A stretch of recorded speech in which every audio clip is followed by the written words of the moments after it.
Latest news updates కోసం ఇప్పుడే download చేసుకోండి media effects app. Welcome to media effects. Liquor scam కేసులో రిమాండ్లో ఉన్న ఢిల్లీ సీఎం కేజ్రీవాల్కు హైకోర్టులో మరో షాక్ తగిలింది. కేజ్రీవాల్ అరెస్టును హైకోర్టు సమర్థించింది.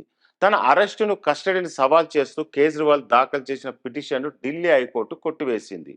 చట్టం ముందు అందరూ సమానమని తేల్చి చెప్పింది. మరోవైపు ఢిల్లీ హైకోర్టు నిర్ణయంపై రేపు సుప్రీంకోర్టుకు వెళ్లనున్నారని కేజ్రీవాల్ తరపు న్యాయవాదులు చెప్పారు. ఇక కేజ్రీవాల్ మార్చి 21న అరెస్టు చేసింది ఈడీ.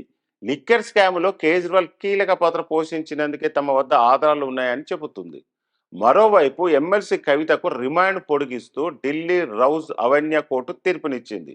కవిత రిమాండ్ను పొడిగించాలంటూ ఈడీ చేసిన విన్నపం పట్ల సానుకూలంగా స్పందించిన కోర్టు రిమాండ్ను మరో 14 రోజుల పాటు పొడిగించింది.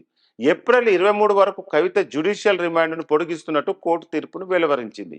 ఇదే సమయంలో తిహార్ జైలు నుంచి కవిత లేఖ రాయడం చర్చనీయాంశంగా మారింది. కోర్టులో చెప్పాలనుకున్న అంశాలను లేఖ రూపంలో రాశారామె. ఈ కేసు ద్వారా రాజకీయంగా, వ్యక్తిగతంగా తన ప్రతిష్టను దిగజార్చాలని ఆమె ఆవేదన వ్యక్తం చేశారు.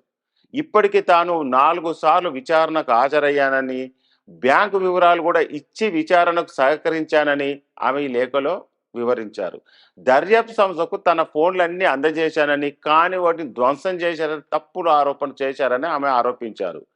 95% కేసులని వివక్ష నేతలకు సంబంధించినవని కవిత ఆగ్రహం వ్యక్తం చేశారు. బీజేపీలో చేరిన వెంటనే కేసుల విచారణ ఆగిపోతుందన్నారు ఆమె. అలాగే విచారణకు సహకరించేందుకు తాను సిద్ధంగా ఉన్నానని కవిత ఈ లేఖలో పేర్కొన్నారు.